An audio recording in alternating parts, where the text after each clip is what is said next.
the latest military news update. This is AFP Community News, hosted by Rofh Suzon every 12 noon, Mondays to Fridays. Only here on DWDD Armed Forces Radio. One AFP for a stronger Philippines.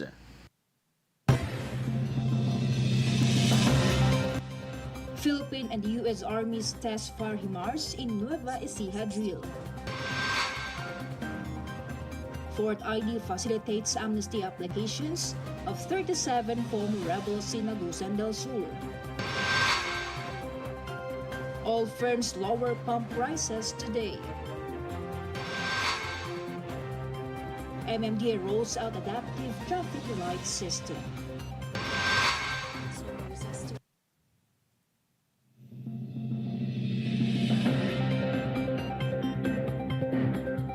Hello to everyone, especially to our troops at Camp Emilio Ginaldo in Quezon City.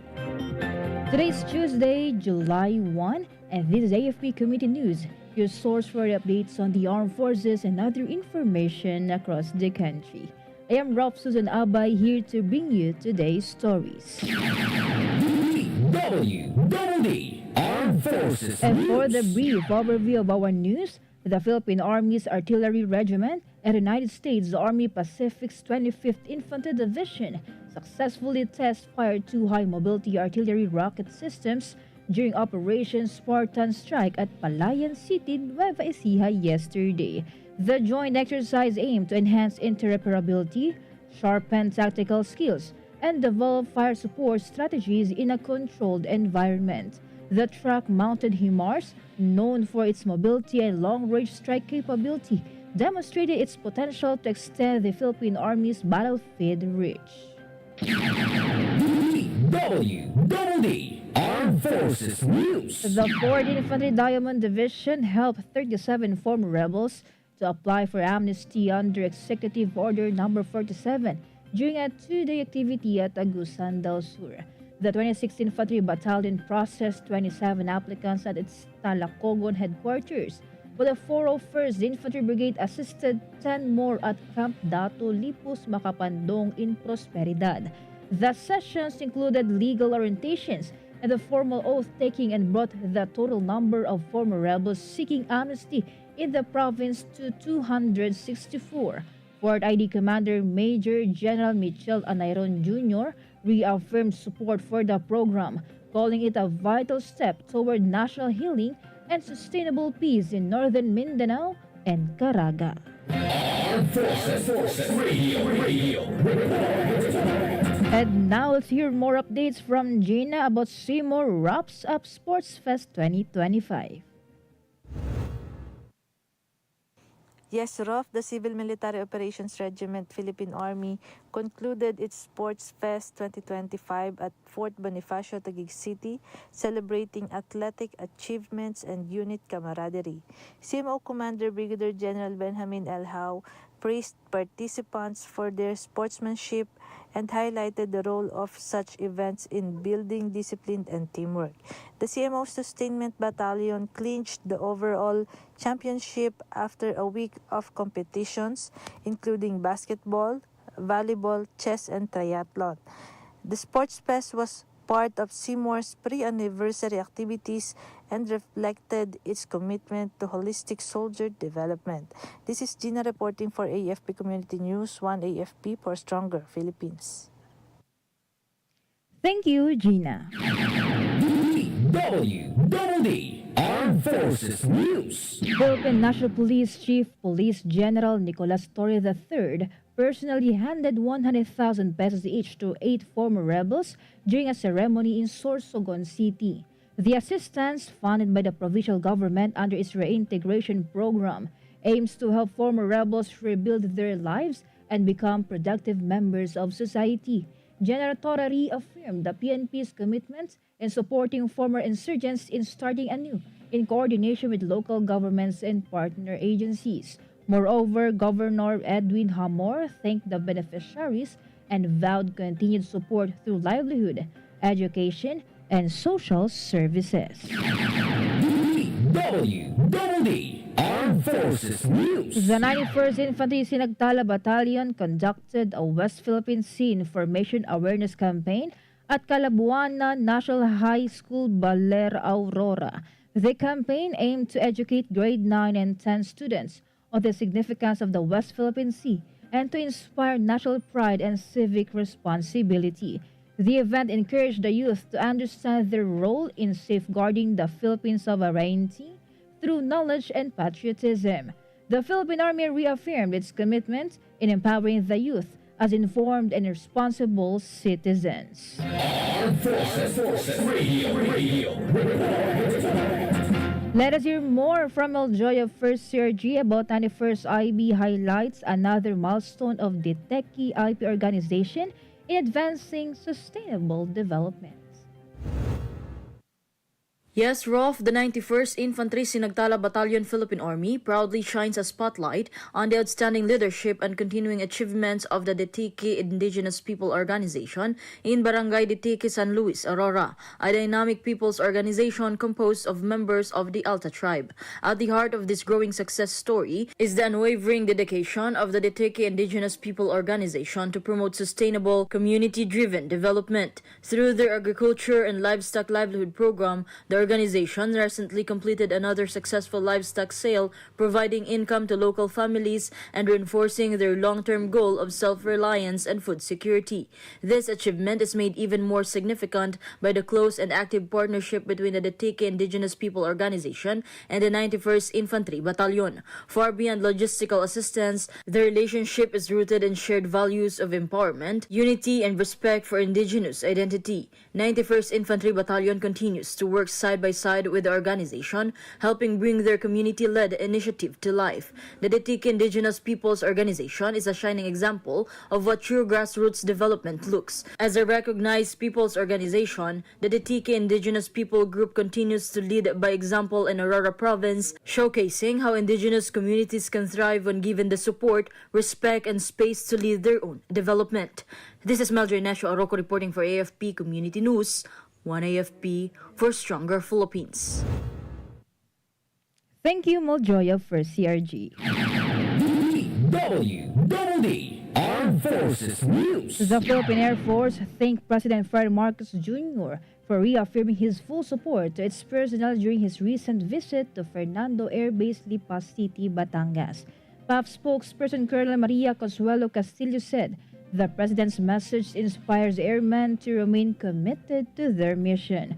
Marcos emphasized the government's dedication to the welfare, readiness, and success of PAF troops, pledging sustained investment in equipment, training, and healthcare. Colonel Castillo said that Chief Executive's assurance strengthens the Air Force's resolve to serve the nation and defend its skies.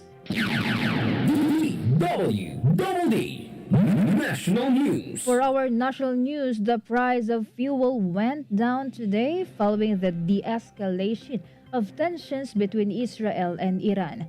The biggest price cut will be for kerosene, which has a 2 peso and 20 centavos drop. The cost of gasoline will go down by 1 peso and 40 centavos and diesel by 1 peso and 80 centavos. The Department of Energy also announced fuel price discounts for drivers of public utility vehicles, transport network vehicles, and non-PUVs. Armed Forces Radio. More updates from Spencer. Second ID GMA Kapuso Foundation launched bridge project for remote Rizal community. In the Rofh, 2nd Infantry Division and GMA Kapuso Foundation formally launched the JuLY para sa Kaunlaran project with a Memorandum of Agreement signing and groundbreaking ceremony in Montalban, Rizal. The initiative will build a 50-meter steel cable-supported bridge to serve the Dumagat, Remontado tribe, and other locals who face dangerous river crossings, especially during storms. 2nd ID Commander Major General Cirilio Balauro Jr. said the Army supports not only peace and security, but also community development through vital infrastructure.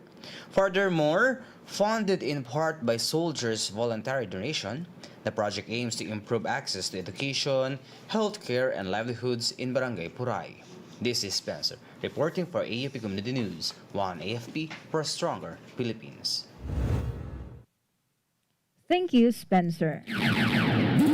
DWDD National News. The Metropolitan Manila Development Authority has fully implemented its new adaptive signaling system across key intersections in the National Capital Region. This would replace the old fixed timer traffic lights with sensor-based technology. MMDA Chairperson Don Artes said the traffic lights at 96 intersections are now operating under the upgraded system.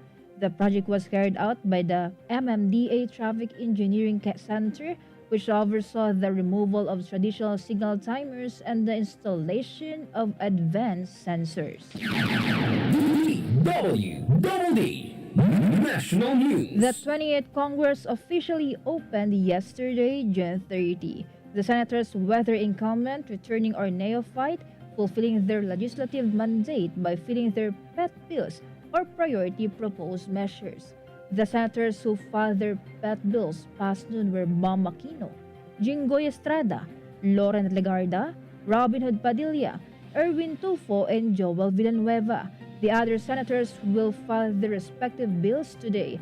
Some of the pet bills filed are for the education sector, health and women and children welfare. Armed Forces Radio.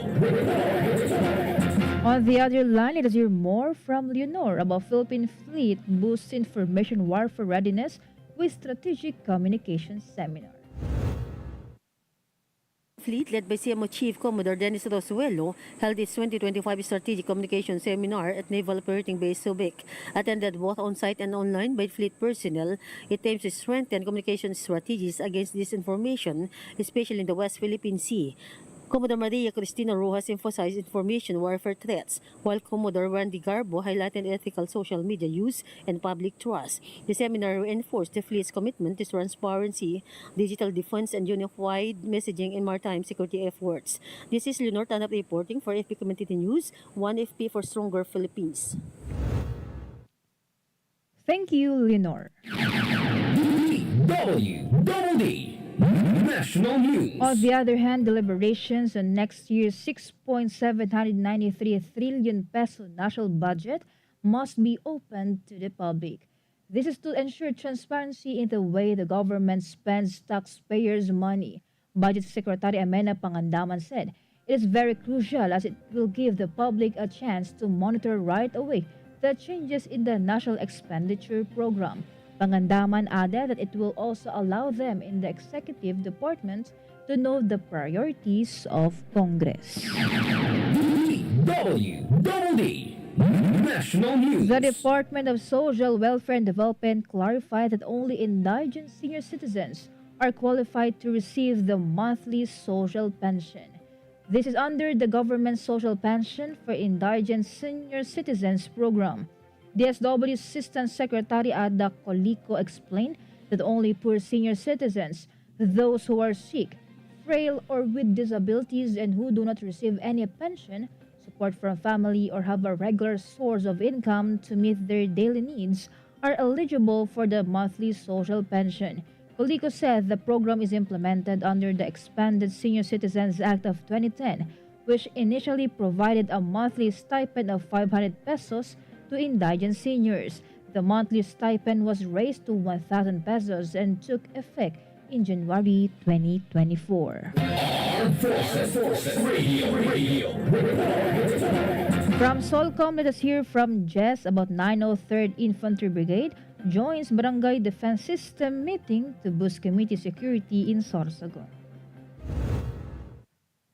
The 903rd Infantry Patriot Brigade actively participated in the Barangay Defense System or BDS monthly meeting held in Barangay Kumadkad, Castilla, Sorsogon. The meeting brought together key representatives from various government agencies, including the Philippine National Police, Department of Agriculture, Department of Social Welfare and Development, the Barangay Council, and the local government unit of Castilla. The regular BDS meeting served as a platform to discuss pressing issues affecting the barangays and formulate collective solutions to improve security, governance, and public service delivery. Through these collaborative efforts, the activity aimed to further strengthen interagency coordination and cooperate in promoting peace, order, and sustainable development in the community. The 903rd Brigade reaffirmed its commitment to supporting local initiatives that empower communities and enhance the government's peace and development programs at the grassroots level. This is Jess from Solcom reporting for AFP Community News, one AFP for a stronger Philippines. Thank you, Jess from Solcom. DWDD National News. For other national news, the majority of Filipinos approve of the Philippines rejoining the International Criminal Court. Latest survey of Okta Research showed that 57% of adult Filipinos support the country's return to the jurisdiction of the ICC, while 37% disapproved. 6% meanwhile are undecided. The survey was conducted from April 20 to 24, 2025. DWDD National News. President Ferdinand Marcos Jr. has named former Office of Civil Defense Administrator Ariel Nepomuceno as the new Commissioner of the Bureau of Customs. Nepomuceno takes over from Bienvenido Rubio, who resigned from the post. His appointment was announced online by the Presidential Communications Office. Rubio is among the officials from the executive branch whose resignation was accepted by Marcos following his call last May for them to step down to give him some elbow room to realign the government. Armed Forces Radio. And now from NOLCOM, let us hear some information from Joanne about NOLCOM LGU Batanes conduct inspection in northernmost naval detachment. The Northern Luzon Command Armed Forces of the Philippines, led by Lieutenant General Fernil G. Buca, Philippine Air Force, conducted an inspection of the naval detachment in Mabulis Island. This visit aimed to assess operational readiness, support presence in the northernmost part of the country, and ensure aligned efforts in defense of Philippine sovereignty. Present during the inspection visit were Batanes officials outgoing Governor Marilu H. Caico, Honorable Jonathan Enrique V. Nanud, Vice Governor, and incoming Governor Ronald Aguto Jr. Joining them also were National Intelligence Coordinating Agency Regional Directors Flor Melinda P. Olet and Romeo I. Toribio Jr., as well as commanders from Joint Task Force Karagatan, Tactical Operations Group 2, and Marine Battalion Landing Team 10. NOLCOM remains committed to protecting the nation's front lines and securing the country's northern maritime borders as a jointly engaged, sustainment-maintained, and readiness-trained force. This is John Sagak reporting from Northern Luzon Command for AFP Community News, one AFP for a stronger Philippines. Thank you, Joanne from NOLCOM. Armed Forces Radio. And now from our report on the ground, let us hear the report of JuLY about 64th IB conducts strategic foot patrol to assert readiness in Lanao del Sur. Rofh, the 64th Infantry Knights Battalion conducted a strategic foot patrol across Bayang, Pinidayan, and Tubaran, Lanao del Sur to strengthen physical endurance and assert its presence in the community. The operation, done in full combat gear, aimed to boost troops' stamina, discipline, and teamwork while signaling the battalion's readiness to respond to any threat. 64th IB Commanding Officer Lieutenant Colonel Abel O. Pututan emphasized that the patrol reassures civilians and deters lawless elements. It reaffirmed the unit's commitment to peace and security in the region. This is JuLY reporting for AFP Community News, one AFP for a stronger Philippines. Thank you, JuLY. DWDD National News. Justice Secretary Jesus Crispin Remulla has revealed his intention to apply for the position of ombudsman. Remulla expressed confidence in his ability to serve as the country's next ombudsman. In an interview, the DOJ secretary said that he thinks that he has a lot to offer to the post. He said that he has discussed the matter with President Ferdinand Marcos Jr. DWDD National News. Manila Mayor Francisco Isko Moreno Domagoso said that he will ask the City Council to declare a state of public health emergency due to the garbage crisis. Domagoso also directed barangay officials to begin immediate cleanup operations in their respective areas. The local executive said this is not about elections, but it is about the health and safety of the families. Domagoso also said that he was met with a crisis upon starting his term, a full-blown garbage crisis due to unpaid debts amounting to nearly 950 million pesos. Armed Forces Radio. And now from Chris Bell, let us hear his or her report about 1st Marine Brigade unveils healing walls at Camp Iranon. In a powerful demonstration of remembrance and unity, the 1st Marine Brigade unveiled a striking mural that pays tribute to the historic legacy of Camp Abubakar, a place once marked by conflict, now transformed into a beacon of peace and progress. This artwork brought to life by the talented Isidro family, led by visual artist Joseph Dasser Isidro, beautifully symbolizes the brigade's ongoing commitment to the normalization process and camp transformation program. The event was honored by the presence of Zoria Bansilguro, Municipal Mayor of Matanog, Maguindano del Norte, who served as guest of honor. Her unwavering support and tireless efforts in fostering peace and development throughout the Iranon corridor were formally recognized during the ceremony, highlighting the essential partnership between the local government and the military in nurturing lasting harmony. More than just a piece of art, this mural stands as a powerful testament to the shared journey of reconciliation and healing between former adversaries. It reflects the brigade's steadfast dedication to peace building and transformation, inspiring hope that through unity and cooperation, a peaceful and prosperous Bangsamoro is within reach. As the 1st Marine Brigade looks ahead, this mural remains a vivid reminder that together, through respect, understanding, and collaboration, they can transcend the past and build a future rooted in trust and peace. Together, they move forward not as former foes, but as a partners in peace. This is Crisbel May Lorenzo reporting for AFP Community News, 1 AFP for Stronger Philippines. Thank you, Chris Bell. Armed Forces Radio. We have some information from Jimboy about 48 IB strengthens ties with Manobo tribe through peace dialogue.